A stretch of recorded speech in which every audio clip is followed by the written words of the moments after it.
What's going on, y'all? I just want to take a second to share this thought with you. Have any of you ever felt like life is just dealing you bad hand after bad hand after bad hand?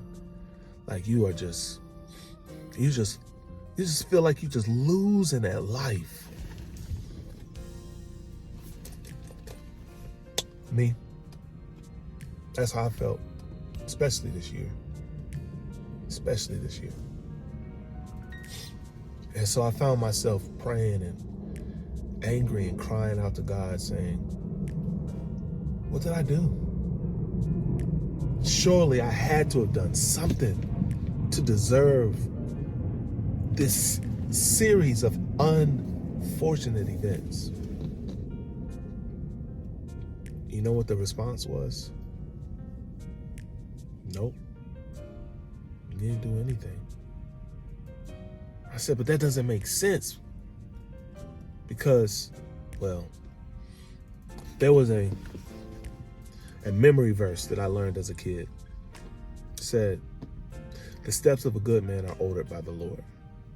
Unfortunately, over time, somehow my understanding of that scripture turned into the good steps of a man are ordered by the Lord, meaning that all the good things that happened to me in my life were from God, and all of the not so good things came from anywhere else.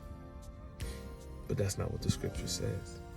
In fact, it goes on to say that the steps of a good man are ordered by the Lord, and he delights in his way.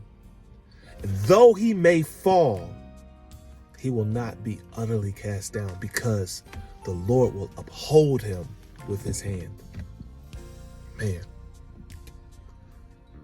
how did I miss that? That though he may fall, the Lord will not allow me to be utterly cast down, because he's going to hold me up. You know, I'm reminded of the story of Joseph. Joseph went through so many hardships from the age of 16, 17 until he was roughly 40 years old. Hardship after hardship after hardship. His brothers sought to kill him, sold him into slavery. Then he wound up in a house of a government official, working his butt off, doing his thing. And then the wife of that government official tries to sleep with him. He turns her down. She doesn't like it. So she tells her husband that Joseph tried to force himself on her. That was punishable by death. This government official said, there's no way Joseph wouldn't do that. I know his character. But instead of standing up and saying, nah, you're lying, he had to save face and go with his wife's lie. So instead of killing him, he said, I'm going to send you to jail for life. At least you can live. So while he's in jail for life, an opportunity happens.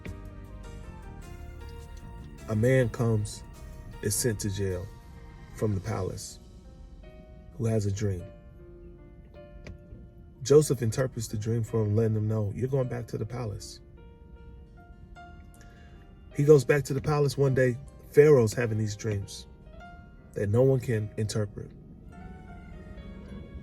And then that man, the cupbearer, says, I know a man who can interpret dreams very well. He says, well, send for him. He brings him to the palace. Joseph does his thing. Pharaoh is just like, oh, this boy is special. Bring him to the crib. Gives him a job. He becomes second in all of Egypt. Second to Pharaoh only. There's a famine that hits the land.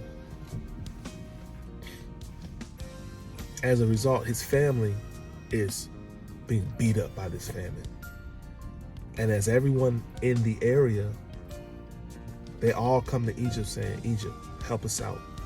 You got to give us some food. We know you got some. Come to find out, Joseph is the one in charge of divvying out that food. Joseph sees his family members. They don't even recognize him.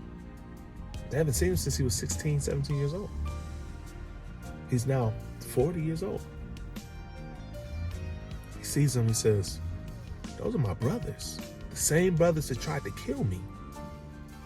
Same brothers that set me on this path that I did not deserve. So he plays a trick on them. And after some time, they squash their beef. They talk it out.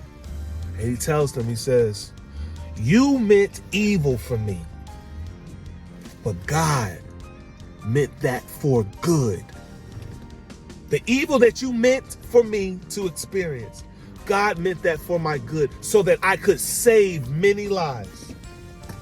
So what am I saying to you? This hardship that you're experiencing, this hard season, this hard decade, this hard couple decades that you've been living through that haven't killed you yet, you're not going through it for you. You're going through it for someone else. Someone else is going to be saved by you and your experience, by your journey, by your skill set.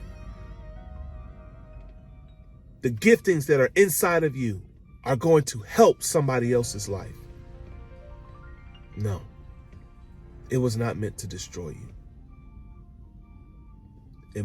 This evil may have come, the weapon may have formed, but no, it's not going to prosper, because God has designed and desired this to work in your favor to save many lives. Be encouraged, y'all.